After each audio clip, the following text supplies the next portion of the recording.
সেজদায় আমরা যত ছোট হই এর চেয়ে ছোট আর হওয়া যায় না। সেজদায় আমরা যতটা বিনয়ী হই একটা মানুষ এর চেয়ে বিনয়ী আর হতে পারে না। এই তো নামাজ শুরু করলাম, আল্লাহু আকবার, এরপর রুকুতে জাস্ট বো ডাউন আর হেড, মাথা একটু ঝুঁকালাম, আর সেজদায় একেবারে মাথাটারে মাটিতে মিলিয়ে দিলাম।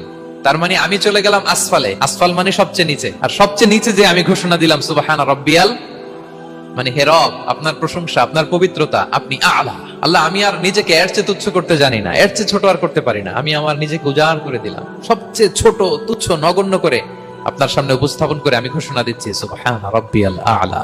পবিত্রতা সেই রবের যিনি আলা, সর্বোচ্চ। সুবহানাল্লাহ পড়ে। তাহলে সিগনিফিকেন্সটা বুঝতে পারছেন কেন বিষ্ণু ইসলাম এটা পড়তেন সুবহান রাব্বিয়াল আলা?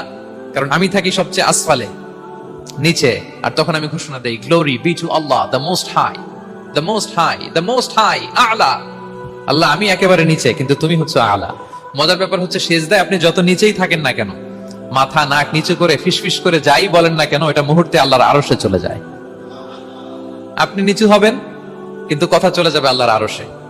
এজন্য বিষ্ণু ইসলাম বলতেন মান তাওয়াদা তারাফা, যে নিচু হয় আল্লাহ তারে টেনে উপরে উঠায়। আপনি সেজদা দেওয়া মানে কি? নিচু হওয়া, ছোট হওয়া। তো বিষ্ণু ইসলাম বলেছেন বেশি বেশি সেজদা দাও, তাহলে আপনার মর্যাদা সম্মান বাড়াই দিবে কে?